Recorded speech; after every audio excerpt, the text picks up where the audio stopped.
Irmãos, vamos abrir a palavra do Senhor, Efésios, capítulo 6. São 4 versículos que nós iremos destacar para a nossa reflexão nesta noite. Que Deus continue nos abençoando, nos conduzindo em graça na reflexão da Tua palavra. Efésios, capítulo 6, do verso de número 1 até o verso de número 4, a palavra do Senhor assim nos diz: Filhos, obedecei a vossos pais no Senhor, pois isto é justo.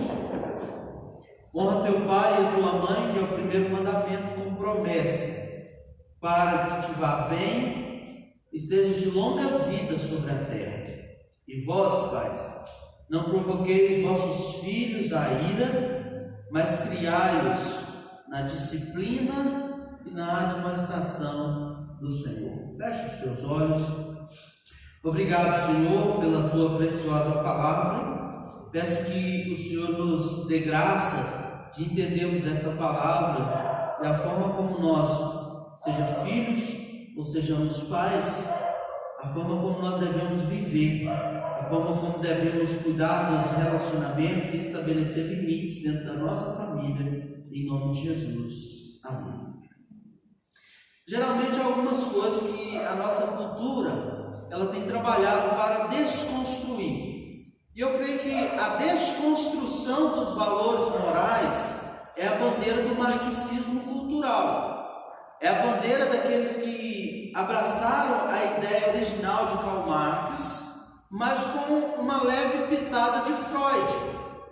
A ideia original de Karl Marx, para os irmãos terem uma ideia, seria uma luta contra aqueles que dominam, seja financeiramente e, consequentemente, politicamente sobre outros. Mas depois que eles perceberam que essa ideia de simplesmente atacar, por meio de desconstruir um padrão que já existia de governo e domínio na sociedade, só isso não era suficiente. Eles deveriam agora trabalhar um padrão de desconstrução de valores e padrões que eram morais. E esses padrões que existiam de valores morais eram padrões baseados na estrutura bíblica, padrões familiares, padrões que eles chamam de padrões patriarcais. De vez em quando você acha uma turma aí que é adepto do marxismo cultural, que eles vão se referir à família da seguinte maneira: esse é um padrão patriarcal da sociedade. De vez em quando tem isso aí. Você percebe porque o status que se dá à turma militante agora é fantástico. E de vez em quando você tem essas ideias brotando dentro da igreja para desconstruir valores. Por exemplo, palavras como empoderamento feminino. Isso é feminista, irmãos. Isso não tem nada de cristianismo, isso não pode existir no coração de um crente, isso não pode existir dentro do lar. Imagina uma mulher que quer empoderamento casada com um homem cristão. E coitado, ele vai viver uma vida infernal. A mulher quer pisar na sua cabeça, a mulher quer passar por cima dele. Não existe relacionamentos saudáveis longe das escrituras. E essa ideia da desconstrução ainda continua presente, precisamos ter cuidado, porque desde 1960, com a Revolução Cultural, o objetivo era romper com esses padrões judaico-cristãos conservadores.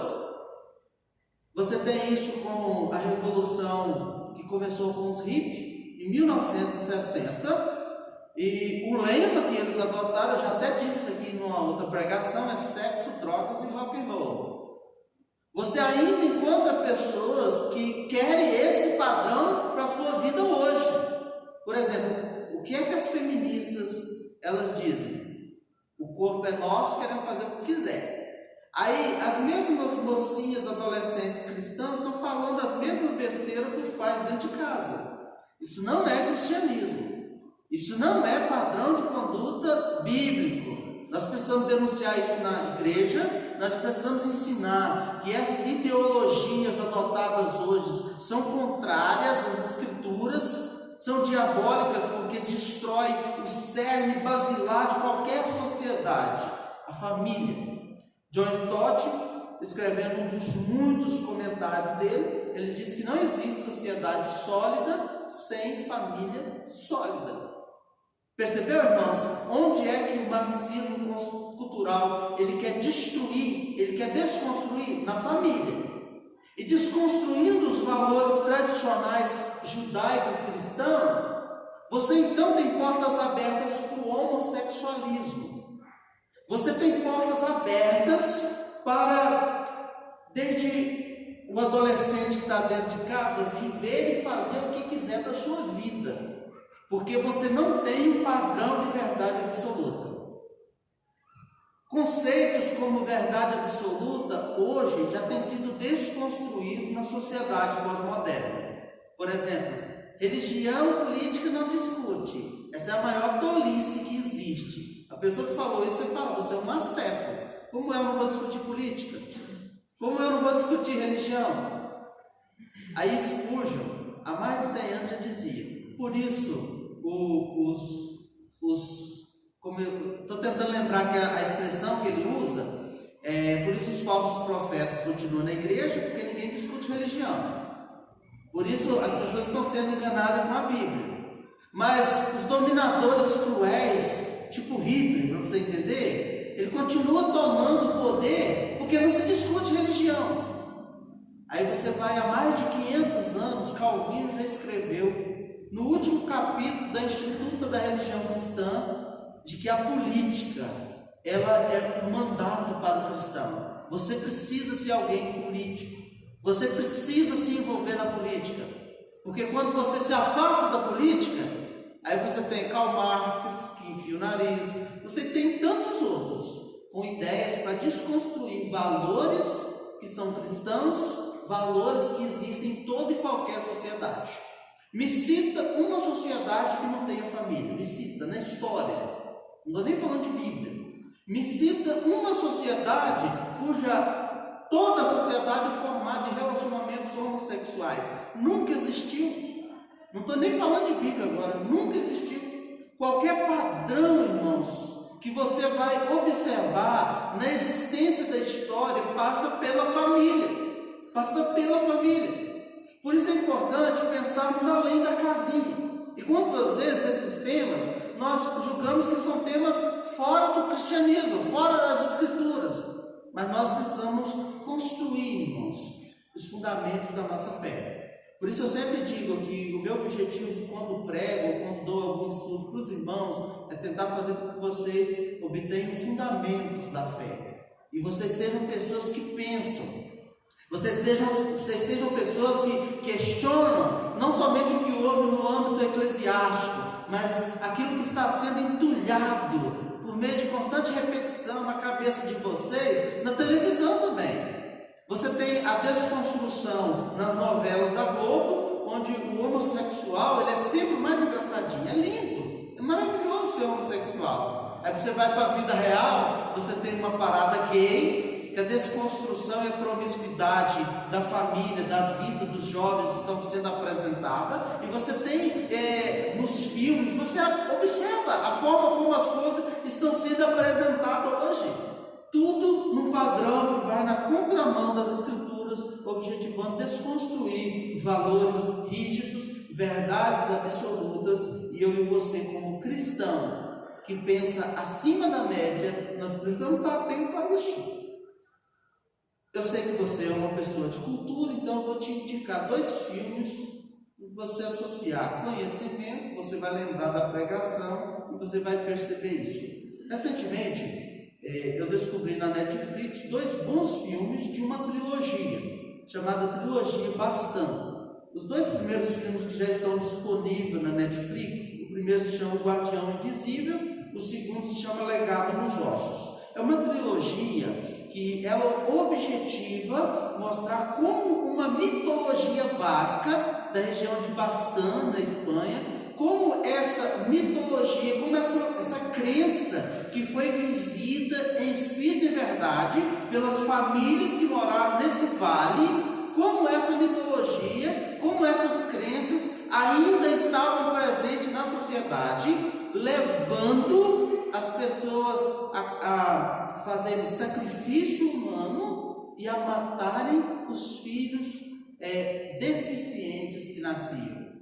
Você percebeu como não tem como você desconectar desde 2020 a voltarmos bem mais no passado, seja nas culturas cristãs ou nas culturas pagãs, a família está presente, a forma de lidar com a família, a forma de lidar com os relacionamentos e a forma de tratar os filhos e os filhos deficientes, tudo está presente.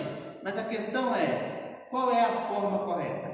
E é por isso que o meu objetivo ao longo dessa série de mensagens, de reflexões de família, é mostrar que a Bíblia tem um padrão rígido, absoluto e eterno, imutável, para mim e para a sua família. E esse texto, então, permite pensar em dois aspectos, e eu quero, ao longo dos próximos domingos, eu vou centralizar a figura do pai, porque a ausência de pai tem sido um problema real na nossa cultura, na igreja, e nós precisamos entender o papel do pai, o papel do homem, da figura masculina na vida dos filhos, numa perspectiva bíblica. E hoje nós vamos começar a caminhar nesse direcionamento, e hoje eu quero destacar o importante papel que existe no relacionamento entre pais e filhos. Então hoje o tema é pais e filhos na perspectiva bíblica. O primeiro dever bíblico que eu quero destacar, vital na vida da igreja, é que os filhos eles precisam entender que há responsabilidade sobre eles. Os nossos filhos precisam ser criados com responsabilidade. O Jay Adams, no século XX, lá nos anos, nas décadas de 50, ele se opôs por meio do ensino bíblico, de aconselhamento bíblico, defendendo as escrituras, se opôs à terapia secular que os psicólogos faziam. E um dos pontos que Jay Adams critica, principalmente o behaviorismo de Carl Rogers, foi exatamente porque nessas terapias seculares promovidas em larga escala por psicólogos humanistas seculares que não pensam em Deus, que não usam escritura, eles tiravam a responsabilidade do indivíduo. E ele entendeu que o grande problema é que toda a escritura coloca a responsabilidade do indivíduo e a esperança num só, Jesus Cristo. Se você tira a responsabilidade, você não tem como, você não tem um padrão para apontar a falha, o pecado, o erro do próprio filho ou do ser humano. Mas a Escritura aponta. A Escritura nos diz, irmãos, que eu e você não somos vítimas. Você não é vítima do seu pai, você não é vítima da sua família, você não é uma vítima porque nasceu num lar pobre. Você não é uma vítima, você é um transgressor da consciência, um transgressor da lei, é o que a Bíblia diz. Percebeu a diferença entre o Evangelho, o ensino do Evangelho para a nossa vida e a nossa família, e o ensino de uma terapia secular? Porque a terapia secular, ela é construída, os seus fundamentos, entre aspas, científicos, porque psicologia não é ciência. É só no Brasil que o pessoal deixou de pensar e deixou de estudar bons livros para entender que psicologia é ciência. Psicologia não é ciência, irmãos. Não é. Psicologia é um teste feito com animais no laboratório. Ciência é aquilo que você faz e é comprovado. Por exemplo, vou só ilustrar isso, que psicologia não é ciência. A pessoa está com depressão. Como é que você identifica isso? Até hoje não existe um padrão científico de identificar a depressão. Há uma pseudo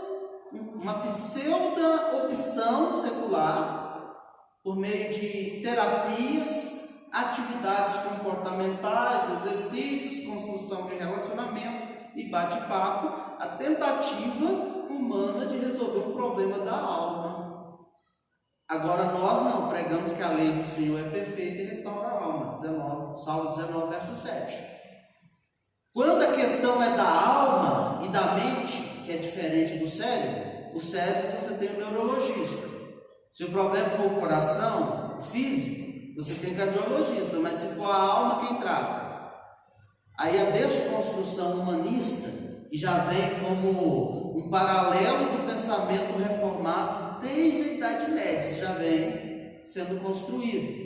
O iluminismo e tantas outras coisas vem arrastando a forma de viver e resolver os problemas humanos sem Deus, até chegar o Nietzsche que diz: Deus está morto. Aí chega a pandemia e diz: a ciência também está morta, porque até agora não arrumaram a solução para o vírus. E Deus continua sendo o mesmo Deus, a igreja continua em pé, os crentes caminhando, recebendo graça, o poder de Deus atuando, porque Deus é o mesmo. É Deus quem nos coloca de pé, é Deus quem restaura a alma, diz o Salmo 19, verso 7. E Deus não passou isso para ninguém, Deus não negociou isso com a ciência. Veja, irmãos, então a ideia bíblica é de que você precisa colocar a responsabilidade sobre os indivíduos. A sociedade é construída assim.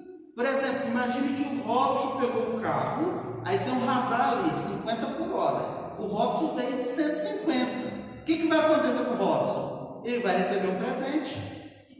Ele vai receber uma disciplina, porque ele é responsável por desobedecer a lei de trânsito. Não estou nem no aspecto bíblico aqui, nem abri Romanos 13 ainda. Mas veja, isso não isenta ele de ser disciplinado por alguém que nem é o pai e a mãe dele. Ele vai ser disciplinado pelo Estado, vai lá. Aí, dependendo do número de infrações, se ele for pego ainda na pista, tem uma disciplina mais pesada. Ele é responsável. Percebeu, irmãos? Qual é o grande problema hoje? Tirando as responsabilidades de quem deveríamos colocar mais responsabilidades. O que é que faz com os jovens hoje? Não, mas eles são assim, a culpa é da mãe, do pai. O que é que faz hoje com os filhos? A criança vai para a escola, apronta 1 milhão de coisas. Tem inteligência para pegar um celular, ele mexe em todos os lugares do celular, se possível ele desmonta o celular e monta de novo, troca a peça, mas ele só não consegue sentar na cadeira e ouvir o professor explicar 10 minutos a matéria. Estou com TDAH. Uma vaga de goiaba resolve bastante coisa no TDAH dele. Nós estamos, irmãos, entregando para os outros cuidar da nossa família, enquanto nós temos a fonte inesgotável, intelectual e poderosa que é a palavra de Deus. Paulo diz assim: eu não me envergonho do Evangelho, que é o poder de Deus. O problema é que nós estamos ficando com um credo sem experimentar o poder de Deus que transforma. Esse poder de Deus muda a vida dos nossos filhos. Esse poder de Deus, que é a palavra poderosa, ela trabalha e quebranta e modifica por inteiro a vida da nossa família, dos nossos filhos. Deus é o Todo-Poderoso, irmãos. E temos negociado isso por uma mera ideia de ciência. Irmãos, psicólogo nunca vai tratar o coração dos nossos filhos. E é por isso que Paulo está dizendo para a igreja, para que sejamos igrejas fortes, com famílias fortes, famílias de Deus, nós precisamos entender isso, filhos, obedecer a vossos pais no Senhor, pois isso é justo. É justo. Honra teu pai e a tua mãe, que é o primeiro mandamento com promessa para que te vá bem e sejas de longa vida sobre a terra. Olha que interessante. As Escrituras dizem que a rebelião, a desobediência dos filhos está conectada com o pecado, e com o pecado que ela tem uma conexão por abandono a Deus e como uma característica do fim dos tempos. Eu vou ler para você ver. A desobediência é um sinal de decadência moral da sociedade e um sinal do fim dos tempos. Aí a gente tem, desde a Revolução Cultural, os jovens que querem ser independentes e viver uma vida do jeito que eles quiserem. O lema é: a vida é minha, o corpo é meu, eu faço o que eu quiser. Mas no cristianismo não é assim, irmãos. Permita ler para você o texto bíblico. Eu vou ler Romanos, capítulo 1, verso 28 em diante, diz assim: e por haverem desprezado o conhecimento de Deus, Paulo está dizendo de uma sociedade que despreza Deus, de uma sociedade que já virou as costas para Deus, de uma sociedade que não adora a Deus, de uma sociedade composta por pessoas que elas negam os atributos visíveis de Deus, que se revela claramente na criação de Deus. Mas aí agora o apóstolo Paulo está dizendo, olha, estes homens que fazem isso, viram as costas para Deus, Deus abandona esses homens numa vida decadente. E agora Paulo vai dizer quais os atos decadentes que estão sendo praticados por esses homens que abandonaram a Deus, que rejeitaram a Deus e que querem viver conforme o seu coração. Olha só.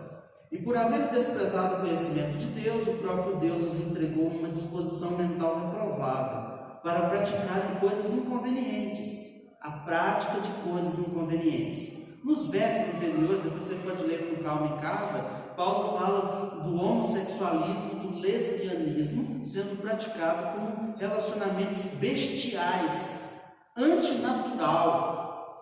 Verso 29, cheios de toda injustiça, malícia, avareza, maldade, possuídos de inveja, homicídio. A gente não tem homicídio, né, na nossa geração. Contenda, dolo, malignidade, difamadores, caluniadores. Não tem isso, né? Calúnia na mídia, tentar manipular. Tem não, né? Aborrecidos de Deus. Hoje todo mundo ama Deus. Nossa, o povo é religioso demais. Eles gostam de Deus, de falar de Deus. Você falou de Deus, a pessoa já te coloca no canto. Ah, isso é retrógrado, atrasado, é anti-intelectual. Insolentes, soberbos, presunçosos, inventores de males, e é aqui que nós chegamos à parte, desobedientes aos pais. Você que é filho, você já pensou que todas as vezes que você desobedeceu ao seu pai, isso está conectado porque há um pai lá em cima que você também desobedece? Você já percebeu isso? Você já percebeu que a desobediência do filho está conectada com uma questão espiritual, irmãos? Mas de vez em quando a gente acha que os nossos filhos simplesmente dar umas palavras, usar uma vara, já resolve o problema, né?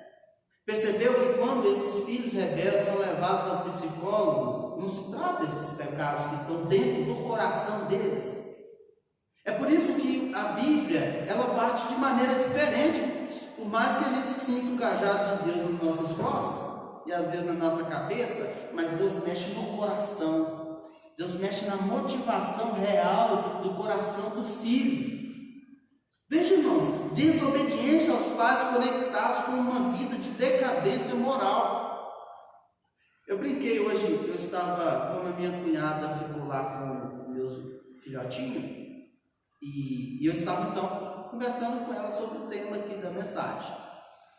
E eu falei assim, você já reparou que os filhos nunca desobedecem para orar? Não, pai, vou desobedecer porque eu quero ser mais santo, quero orar, quero ler a Bíblia, desobedecendo porque eu quero ir para a igreja. Quais são os exemplos de desobediências, de rebelião dos filhos? Para fazer o quê? A vontade do próprio é um problema espiritual, irmãos. É um problema conectado a Deus, ao abandono, ao afastar-se de Deus. Eu ainda relembrei lá nos nossos estudos familiares que a rebelião, Deus a compara com o pecado de feitiçaria. Percebeu, irmãos, que o problema é mais profundo. Paulo continua que esses homens são caracterizados por ser insensatos, falta bom senso, insensatos, pérfidos, sem afeição natural, sem misericórdia. Mas depois Paulo, ele continua dizendo, se ele olha para a sociedade, ele diz, olha, lá na sociedade a gente vê pessoas que desobedecem os pais porque viraram as costas para Deus. Mas agora Paulo vai dizer em 1 Timóteo com um pastor, e ele vai dizer, na igreja também tem assim. 2 Timóteo capítulo 3, verso 1 ao 9, ele diz assim, sabe porém isto, nos últimos dias sobrevirão tempos difíceis. O que são esses últimos dias, irmãos? Escatologicamente, o tempo que antevém a volta de Cristo em poder e glória. Percebeu, irmãos? Escatologicamente, sinais que apontam para a volta de Cristo, a rebelião dos filhos, a desobediência desses filhos.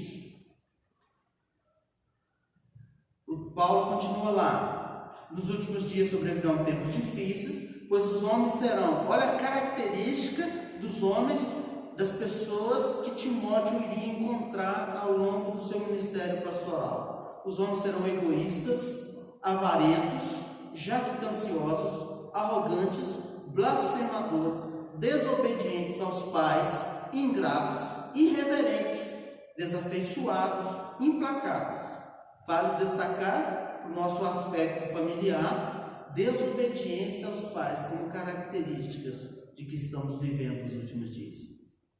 Eu brinquei assim, de vez em quando tem uns crentes meio delirantes, eles falam assim: ai, o gafanhoto está vindo, olha só, Jesus está voltando. Eu brinquei, você coloca a Bíblia debaixo do braço, vai para a igreja e desobedece aos pais, a Bíblia também diz que é sinal da volta de Cristo. Isso é normal? Não é. Esse é um pecado, pecado de rebelião. E Paulo diz: honrar pai e mãe é mais do que justo. O filho dá trabalho fisicamente. Fala com as mães aí que tiveram filho natural, parto normal. Pergunta se foi: não, é muito lindo. Ai, que legal, nasceu meu filho. Não é assim não. Qualquer pessoa que viveu um pouco mais na vida já sabe que é mais do que justo um filho honrar, cuidar do pai e da mãe. Isso é lógico. Você não precisa nem da Bíblia para isso, é lógico.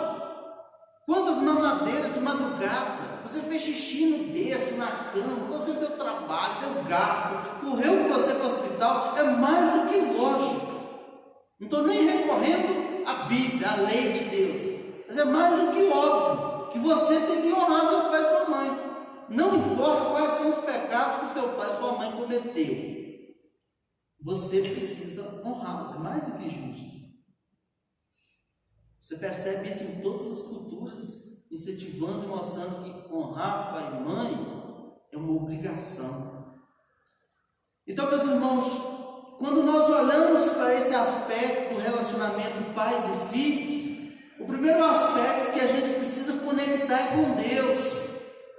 A gente precisa mexer no coração, porque quando nós tiramos Deus, aí queremos ser filhos do nosso jeito. Mas não é, eu sou filho do meu jeito, eu resolvo do meu jeito, mas nós temos as Escrituras para nortear a forma como devemos relacionar. A palavra de Deus, a santa lei de Deus, ela direciona, ela ordena um caminho para relacionamento dos filhos em relação aos pais. Eu quero recordar algumas coisas com você. Primeiro, a lei de Deus ainda permanece vigente sobre nós, irmãos? Sim, e você precisa entender isso. Eu quero deixar isso muito claro. Recentemente, vale citar aqui, eu estava conversando um tema com a Cris e alguém até postou um vídeo de um pastor dizendo que Jesus fez alteração nos 10 mandamentos. Dizendo que Jesus fez alteração nos 10 mandamentos. Eu vou ler um texto do próprio Jesus dizendo: não penseis que vim revogar a lei ou os profetas. Não vim para revogar, vim para cumprir. Então, se o pastor que estava lá dizendo que Jesus alterou a lei, ele queria justificar não ser dizimista. Percebeu? O falso profeta que precisa ser denunciado. E os falsos crentes também, que querem justificar a rebelião deles, apoiado naquilo que o falso profeta ensina. Então, olha que interessante, Jesus dizendo: eu não vim revogar a lei ou os profetas, não vim para revogar, vim para cumprir. Porque em verdade vos digo, até que o céu e a terra passe, nem um i ou um tio jamais passará da lei, falando da lei de Deus, irmãos, até que tudo se cumpra. Aquele, pois, que violar um destes mandamentos, posto que dos menores, e assim ensinar aos homens, será considerado mínimo no reino dos céus. Aquele, porém, que os observar e ensinar, esse será considerado grande no reino dos céus. Você percebeu que Jesus está dizendo: eu não vim para descartar a lei que foi dada por Deus, eu vim para cumprir. E olha que interessante, a lei, nós dividimos ela em 3 aspectos para a gente entender. O Israel do Antigo Testamento era uma nação que nós chamamos de nação teocrática, era uma nação política. Então havia um aspecto legislativo sobre Israel como nação. Esse aspecto legislativo da lei para a política de Israel, que era teocrática, não era pseudo-democrática igual a nossa, era teocrática. E esse princípio valia só para Israel. Eu não tenho como transpor a lei política do Antigo Testamento para o Brasil, que vive uma loucura anárquica da democracia. Mas o aspecto religioso também, a lei de Deus, ela regia esse aspecto religioso, cerimonial. Você pode ler Levíticos, está muito presente lá. Por isso que tinha sacrifício, havia a figura do sacerdote humano, havia a figura do profeta que Deus levantava, e esse profeta falava a palavra de Deus. O sacerdote, o povo só conseguia cultuar a Deus mediante a figura do sacerdote. Mas no Novo Testamento veio aquele que é o sumo sacerdote, o profeta dos profetas, Jesus Cristo. Hebreus esclarece isso. Então, o aspecto legislativo para Israel como nação, esse aspecto político da lei se estabeleceu só para Israel no Antigo Testamento. Hoje, o Israel de Deus é a igreja, composto de brasileiros de diversos estados, diversos países. O Israel de Deus não é uma nação, uma etnia, um povo, é uma mescla. Tem brasileiros, americanos, africanos e tantos outros. Você consegue compreender que quando fala da lei de Deus, você precisa entender qual é o aspecto da lei de Deus que eu estou falando? O aspecto moral. Aí você lembra dos 10 mandamentos. Conseguiu captar a diferença? Então, quando na nova aliança nós estamos dizendo a lei de Deus não muda, a lei de Deus permanece, eu estou falando da lei moral de Deus. Deus não revelou os 10 mandamentos dizendo que era só para Israel, aí ele fez alteração no Novo Testamento, e agora todo mundo pode adulterar, pode matar, pode falar falso testemunho à vontade. Meus irmãos, isso não acontece. Jesus está dizendo isso aqui. Eu não vim para abrogar essa lei, eu não vim para jogá-la no lixo, eu não vim para desconstruir a lei de Deus. É interessante observar isso, porque se você não conhece o Antigo Testamento, você não entende e não interpreta corretamente o Novo Testamento. Ler as Escrituras é de Gênesis a Apocalipse. Porque se você ler as Escrituras a partir do Novo Testamento, você já começou na 5ª temporada. Você já perdeu muitos episódios e personagens que vão ser lembrados aqui, que você nem sabe o que é. Você tem que começar no capítulo 1 de Gênesis. É por isso que, de uma forma lógica, a história e o conteúdo revelacional e progressivo de Deus está sendo apresentado na sua lei, para que você não se perca. Então, queridos, é essa lei moral que Paulo pega agora e diz assim: filhos, Deus quer que vocês honrem pai e mãe. Está lá em Êxodo, capítulo 20, nos 10 mandamentos. É o 5º mandamento, honrar pai e mãe. Olha que interessante, os judeus, na divisão dos 10 mandamentos, eles colocavam do primeiro até o 5º mandamento, fechando com honrar pai e mãe, como mandamentos que estão conectados à vida com Deus. Olha que interessante. A nossa concepção hoje, eu acho isso prejudicial do entendimento dos 10 mandamentos, é que a gente puxou esse 5º mandamento para a 2ª tábua e relacionamos esse mandamento moral simplesmente no âmbito humano. Tiramos Deus da conexão principal. Portanto, eu entendo que o entendimento judaico de conectar o 5º mandamento com os 4 primeiros em relação a Deus, ele fica próximo do que a própria Escritura estabelece, para que haja relacionamentos saudáveis, obediência, para que haja famílias bem estabelecidas. Olha comigo que interessante. Preste atenção, Deuteronômio capítulo 5, verso 16, Moisés recordando a lei ao povo de Deus. Honra teu pai e tua mãe, como o Senhor teu Deus te ordenou. Você percebeu que não partiu de um ensino moralista? Ele diz: honra teu pai e tua mãe, como o Senhor teu Deus te ensinou. O que é que ele está dizendo? É Deus quem assim ensina? Você sabe que Deus assim ensina e você é responsável diante de Deus quando não obedece o próprio mandamento de Deus. Você percebeu que o pai não está sendo colocado aqui como um ditador? Ele não é aquele general que chega colocando as coisas no lugar. Não, ele é alguém que chega como sacerdote, levando o filho à consciência, ser refrescada a sua memória e inclinado o coração à obediência ao Pai Celeste. Honra teu pai e tua mãe, como o Senhor teu Deus te ordenou, para que se prolongue os teus dias e para que te vá bem na terra que o Senhor teu Deus te dá. Como é que os nossos filhos serão bem-sucedidos? Ensinando-os a andar no temor do Senhor e na obediência ativa da lei de Deus. Percebeu, irmãos? Conexões que não podemos tirar da educação dos nossos filhos. Lembrando que o que determina o sucesso nosso como pais na educação dos filhos não é se eles crescerão e amarão a Deus e servirão a Deus, mas em você ensinar nos caminhos do Senhor. Os nossos filhos são pessoas, são seres individuais, farão as suas escolhas individuais, mas o sucesso da caminhada do pai e da mãe é ensinar no caminho do Senhor. E para nós, filhos, obedecer resulta em uma vida abençoada, para que te vá bem na terra que o Senhor teu Deus te dá. Lembra que este é um fundamento que Deus vai relembrar Josué de ter uma jornada de liderança bem-sucedida. Não cesse de falar do livro da lei. Faça tudo o que nele está escrito, para que te vá bem. E Deus diz: não temas, ser forte e corajoso, porque eu sou contigo.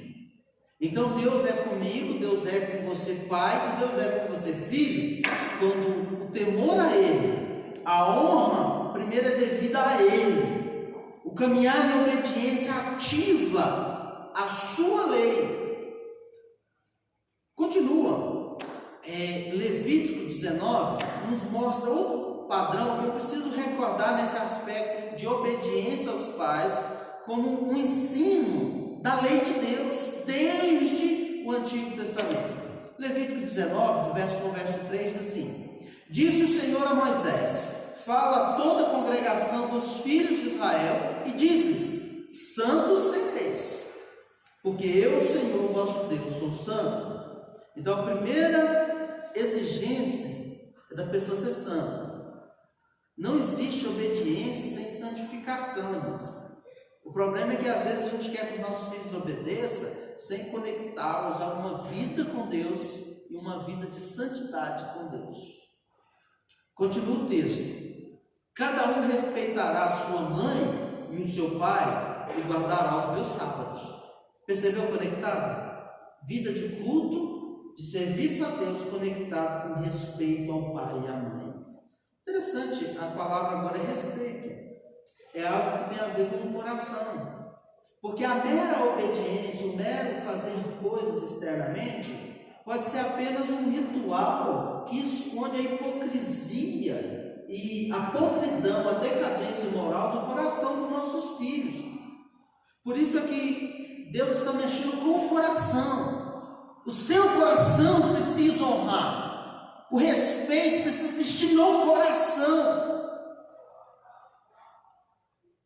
Quando é que os filhos eles se tornam rebeldes com os pais, desonram e desrespeitam? Começa no coração. São coisas que estão no coração deles e que precisa ser mexida, precisa ser exposta para fora, senão não haverá cura. Por exemplo, quantos desses relacionamentos quebrados entre pais e filhos, e com a palavra pais eu estou conectando o pai e a mãe, tá? Os pais e filhos estão conectados com coisas relacionadas à amargura, falta de perdão, coisas essas que o psicólogo vai conversando lá no seu divã. Ele diz: o problema é seu pai, sua mãe, essa figura, você precisa mudar essa figura, precisa perdoar. Você precisa de alguém que trate o coração, porque há um pecado ali. Os pais são falhos, os filhos também. E é por isso que existe a graça de Deus atuando para nos ensinar a perdoar, a amar uns aos outros. Podemos começar nesse momento, irmãos, revendo a nossa educação familiar, pensa no perdão no nosso coração. E aí, já perdoou os seus pais? Você já perdoou os seus filhos? Que às vezes falou coisas que nem eles não sabem. Tem muitos pais, irmãos, que lançam pragas sobre a vida dos filhos. Você vai ver quando você casar, vai ser assim na sua vida. Não é assim não, irmãos. Não é assim. Somos cristãos, não somos macumbeiros para lançar macumba sobre os outros. Lançamos a palavra da graça, que liberta, que cura, restaura, que edifica, que leva as pessoas aos pés da cruz. Um outro texto que me chamou muita atenção se encontra em Levítico 20, verso 9, que diz assim: se um homem amaldiçoar seu pai ou sua mãe, será morto. Olha só, amaldiçoou seu pai ou sua mãe, o sangue cairá sobre ele. Responsabilidade. Isso eu preciso falar mais específico para quem é filho. As suas atitudes, você é responsável. Se você se levanta contra o seu pai e a sua mãe, não perdoar o pai e a mãe é matá-lo no coração. E você lê o Sermão do Monte, Jesus diz que quando você não perdoa, você é devorado pelos verdugos. Você será um péssimo marido, uma péssima esposa, se você não perdoa o seu pai e a sua mãe, se porventura eles fizeram algo que te feriu. Isso não justifica você matar alguém no seu coração. Você transgride a lei de Deus que diz: não matarás. Está lá no Sermão do Monte, Jesus disse isso. Enquanto os fariseus não entendiam que o mandamento não matarás é tirar a vida de alguém. Mas aí volta a hipocrisia religiosa, biblinha debaixo do braço e o coração cheio de mágoa com o pai. Isso não é cristianismo, irmãos. Isso não é padrão familiar cristão. Nós precisamos perdoar. E o perdão, irmãos, só existe uma circunstância que o perdão é necessário: quando a gente quebra o negócio, quando a gente fratura os relacionamentos, quando a gente estraga. Então, se você quer caminhar em paz, e todas as vezes que você coloca a cabeça no travesseiro, a falta de paz, o pouco sono, se você quer caminhar em paz, você precisa de Cristo, o príncipe da paz. E você precisa amar como Cristo amou pessoas difíceis e insuportáveis. Jesus morreu por mim e por você, irmão. Pensa só, pessoa difícil que é eu e você. Paulo diz que eu e você estamos mortos nos nossos delitos e pecados, e o Senhor nos amou. Jesus morreu por mim e por você para que a gente tenha paz, para que a gente tenha um referencial firme e eterno do que é amor. Amor não é se rebelar, irmãos. Amor é honrar, é respeitar. Amor está conectado com perdão, com graça. Mas um outro texto que eu quero chamar a atenção, Deuteronômio 21, do verso 18 ao verso 21, estabelece alguns padrões muito interessantes para a educação de filhos. E é a lei de Deus dizendo como os filhos devem se relacionar com os pais. Se alguém tiver um filho contumaz e rebelde, veja as duas palavras, contumaz e rebelde. É alguém que não somente se opõe ao pai, mas é alguém que insiste em permanecer na sua oposição, endurecido, alguém que permanece teimoso nesse caminho que o afasta de Deus, mas também o afasta do pai e o afasta de um caminho moralmente aceitável. Se alguém tiver um filho contumaz e rebelde, que não obedece à voz do seu pai e à de sua mãe, observe as duas figuras, o homem e a mulher conectado à educação do filho, e ainda castigado, porque geralmente os pais fazem isso com os filhos rebeldes. E se você ainda está no legado daqueles pais que abraçam as ideias da psicologia, que não pode castigar a criança porque traumatiza, você está contra a Bíblia. Você é um pai que desobedece tanto esse texto como tantos outros textos de Provérbios, que diz que quando você afasta a vara da disciplina do filho, mais tarde você vai passar vergonha. Isso acontece. Isso é uma experiência que acontece num lar que não há disciplina, que não há limites. São pais que estragam os filhos. São pais que entregam aos filhos o controle da própria casa. Filhos que mandam dentro do lar. Isso é antibíblico. Isso não pode ser um modelo para o lar cristão. Mas o texto continua. E ainda que esse filho rebelde ou contumaz seja castigado, não lhes dá ouvido a seu pai e sua mãe. Aí o pai e a mãe o pegarão e o levarão aos anciãos da cidade, procurarão conselhos das pessoas mais sábias e maduras da cidade, e lhes dirão: este nosso filho é rebelde, contumaz, não dá ouvidos à nossa voz, é dissoluto e beberrão. Percebeu? Rebelião e decadência moral. Desobedeceu pai e mãe, desobedeceu conectado a honrar pai e mãe, a lei de Deus, mas desobedeceu para viver uma vida dissoluta e beberrão. Traz a sua memória aí o filho pródigo. Lembrou aí do texto? O que é que o filho pródigo propôs para o pai? Dá-me o que é meu, independência, e eu vou viver do jeito que eu quero. Qual é o testemunho bíblico desse caminho de desobediência? O filho pródigo foi, e o texto diz que ele viveu uma vida dissoluta. E ele retorna para ser tratado, desejoso de ser tratado como um dos empregados do pai. Porque percebe que a vida lá fora é terrível, é destruidora. E ele quer, pelo menos, achar-se digno de ser tratado como um empregado do pai. Porque ele sabe que o pai o ama e o pai cuida. Mas o texto bíblico lá, olha a conexão da vida espiritual e de Deus. Ele diz que em um momento ele caiu em si e entendeu que se ele pelo menos tivesse a oportunidade de ter isso, já estaria bom. O problema é que há muitos filhos pródigos que não têm a oportunidade de voltar. Eles só vão. E a morte alcança eles lá. E é essa exortação que fica para nós, filhos. Essa exortação que o texto aqui está dizendo, há uma consequência. Lá em Deuteronômio 21, o texto que estamos lendo, do verso 18 ao verso 21, a parte final diz assim: então todos os homens da sua cidade, da cidade que pertence esse filho rebelde contumaz, o apedrejarão até que morra.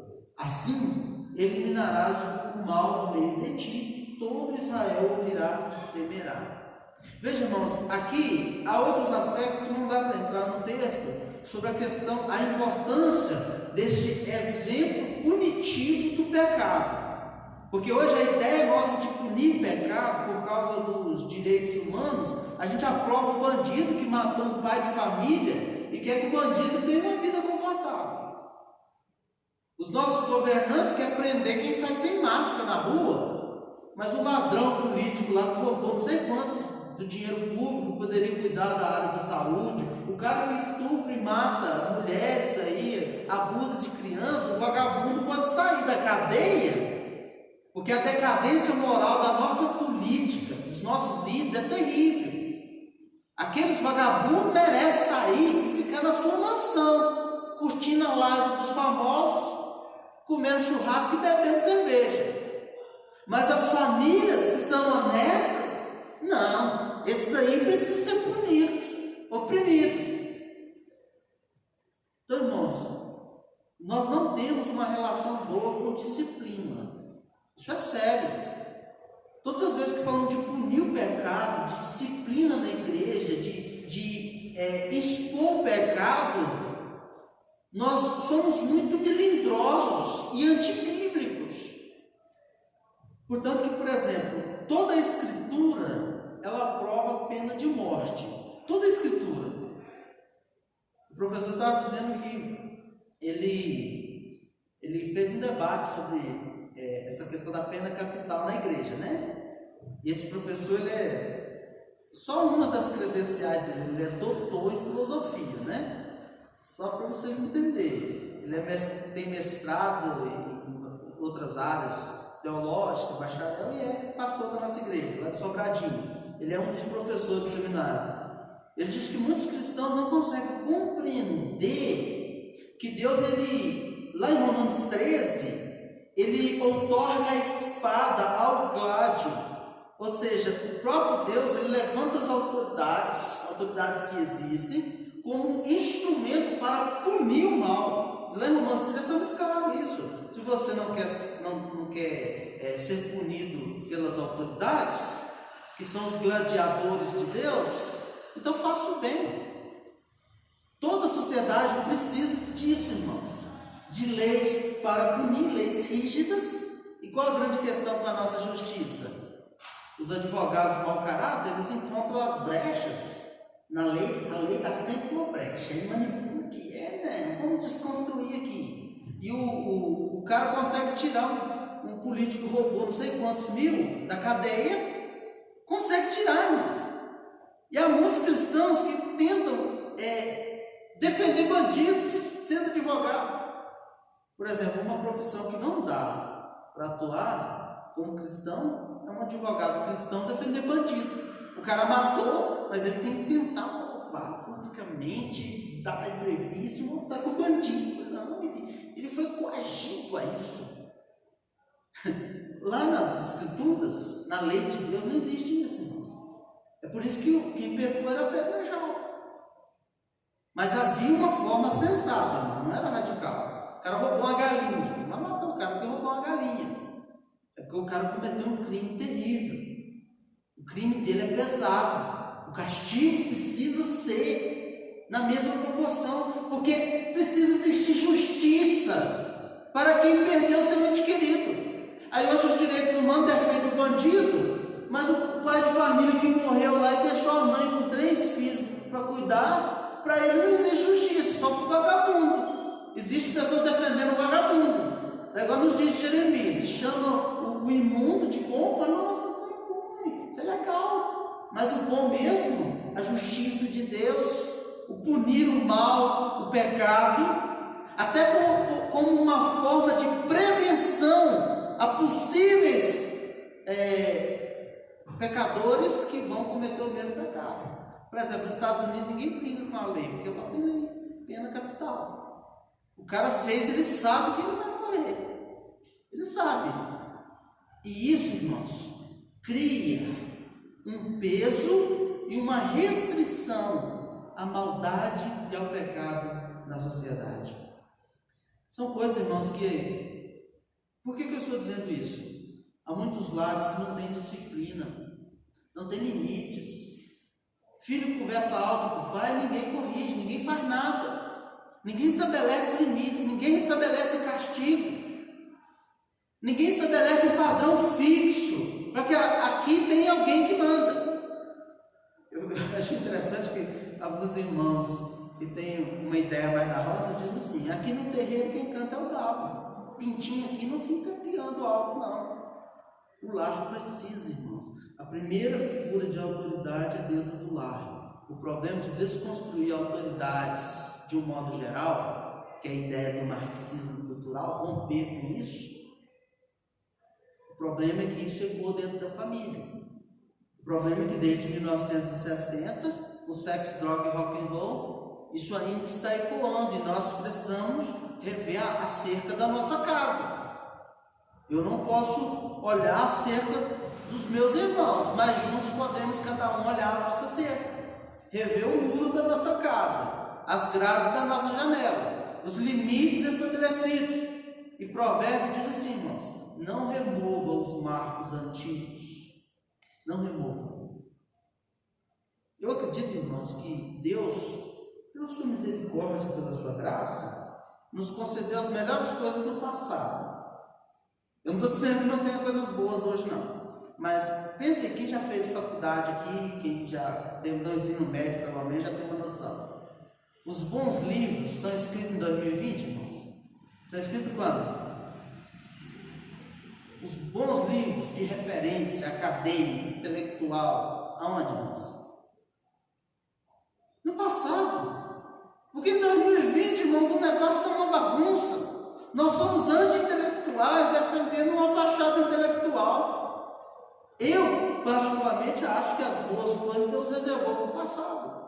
Os historiadores, eles estão reformulando a forma de referir-se à Idade Média, que muitos historiadores se referiam a elas como a Idade das Trevas, porque julgavam que foi um período muito ruim, decadente e tal. Aí eles começaram, depois de uma pesquisa séria, a descobrir que há grandes legados intelectuais, acadêmicos, na Idade Média.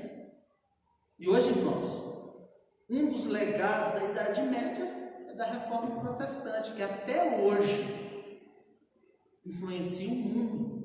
O mundo, irmãos. Genebra, na Suíça. Hoje, Suíça é o que é por causa do legado reformado que começou em Genebra com Calvino. As ideias da política, irmãos, estabelecida por reformadores como Lutero, como Calvino, como Abraham Kuyper, que foi primeiro-ministro na Holanda, irmãos, influenciam o mundo. O mundo. Eu não sei se você já estudou realmente política, não é assistir videozinho no YouTube e nem jornais da Globo. Se você estudou obras pertinentes à política, as pessoas estudam o legado e tudo que os reformadores, em especial o que Calvino deixou como legado na política. Ao nosso dedo lá como cristão, irmãos, engajado no mandato cultural. Percebeu, irmãos? Eu quero chamar a sua atenção para esse aspecto que nós precisamos pensar além. Nós precisamos resgatar esses valores bíblicos, porque são eles que moldam e impactam a nossa vida, a família, a igreja, a sociedade. Nós precisamos rever o caminho que temos andado à luz das Escrituras. Eu quero encerrar então essa primeira parte. No próximo domingo eu vou voltar à segunda parte desse texto, porque por enquanto o papo ficou mais só voltado para os filhos. Eu quero encerrar então recordando que honrar pai e mãe traz benefícios sobre nossas vidas como filhos. Honrar pai e mãe resulta em prosperidade e longevidade, segundo o texto bíblico. Honra teu pai e tua mãe, para que te vá bem e seja de longa vida, e tenha muitos anos. Você conhece algum filho que desobedece pai e mãe e que ele só teve o caminho de ida? Eu conheço alguns exemplos. Já até citei alguns exemplos de amigos da minha infância, lá no interior de Minas Gerais. Mas talvez você vai lembrar algum aí. Talvez o caminho para muitos são só de ídolos. Podemos ainda observar que quando os filhos obedecem ao pai e à mãe, precisa entender que essa obediência deve ser no Senhor e não simplesmente acatando a uma ordem de um superior. É no Senhor. O apóstolo Paulo diz em Colossenses 3:20 aos filhos: filhos, obedecei a vossos pais no Senhor. Isso implica uma obediência com respeito, com reverência, com temor, principalmente considerando Deus ao longo dessa obediência. Em Cristo, a família é levada à plenitude do seu propósito original. Por isso Paulo diz: é no Senhor que os relacionamentos são construídos, é no Senhor que os filhos devem obedecer aos seus pais. Os nossos relacionamentos familiares são restaurados, são purificados do egocentrismo nocivo, porque estamos no Senhor. Veja, não é considerar o que você quer, o que você deseja, uma agenda individual pautada no seu egocentrismo, é considerar a vontade do Senhor. Meus irmãos, e o exemplo de obediência, esse vem o aspecto da cristologia para nós. Cristo nos deu o exemplo de obediência. A Bíblia diz que ele foi obediente à vontade do Pai. Ele diz que a sua comida e a sua bebida era fazer a vontade do Pai. Esse é o padrão de obediência para nós, filhos. A Bíblia diz que Jesus foi obediente até a morte e morte de cruz, para resgatar filhos que estavam mortos, para constituir a Deus uma grande família, para restaurar a Deus um relacionamento dos filhos com o Pai Celeste.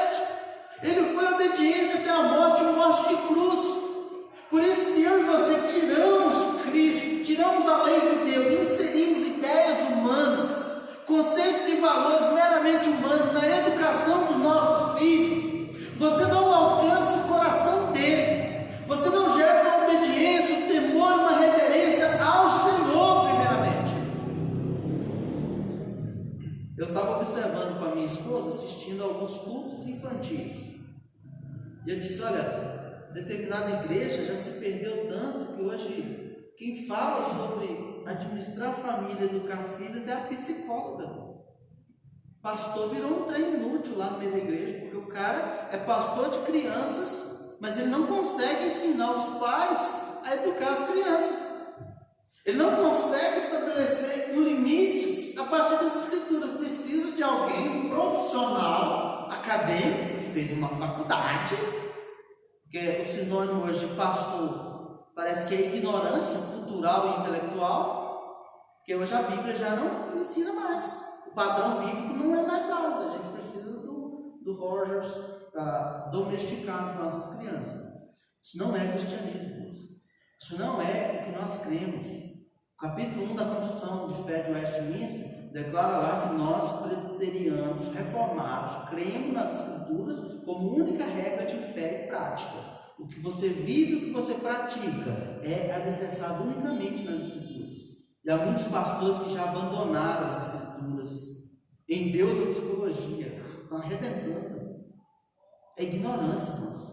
Ignorância das Escrituras, ignorância da confissão de fé, dos nossos símbolos de fé, ignorância da teologia do legado reformado, ignorância quanto ao conteúdo e os propositores dos mecanismos seculares de aconselhamento, desde a origem filosófica desses pensamentos, com René Descartes e tantos outros, desde a conduta mais próxima de novos pseudos intelectuais dessas áreas, tudo é anticristo, tudo é contrário às Escrituras, tudo advoga um caminho paralelo, sem que você fale de responsabilidades do Senhor, do pecado, de Deus, porque isso é uma ideia de ignorância. Foi na época da infância que a sociedade recorria a isso.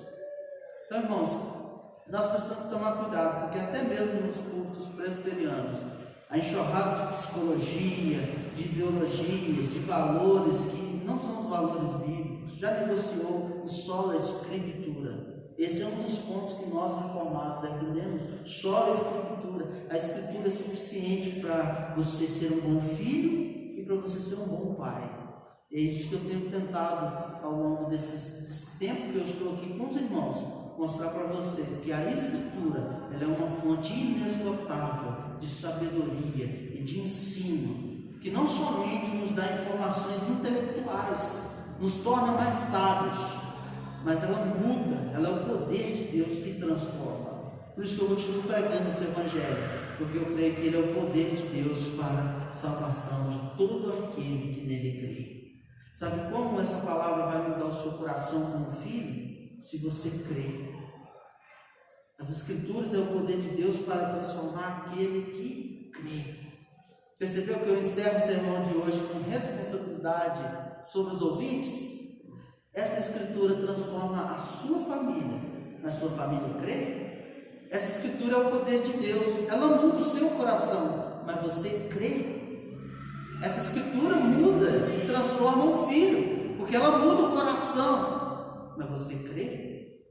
A palavra do Senhor nos diz que se ouvirdes a voz do Senhor, não endureçais o vosso coração. Percebeu a responsabilidade de novo? Responsabilidade individual. Você pode endurecer-se diante da voz de Deus. Você pode resistir à voz do Senhor, à palavra do Senhor, à orientação bíblica, muito clara, bem direcionada e específica, que está nas Escrituras. A responsabilidade é sua. Mas o caminho que leva à vida é o caminho da obediência. Assim como Cristo nos mostrou, e pela sua obediência nós voltamos a Deus, somos restaurados a Deus, encontramos paz em Deus. Assim como nós somos restaurados nesse relacionamento com Deus, nós também somos capacitados a obedecer à lei de Deus. Você já parou para perceber em quantos aspectos a lei de Deus é tão clara e às vezes tão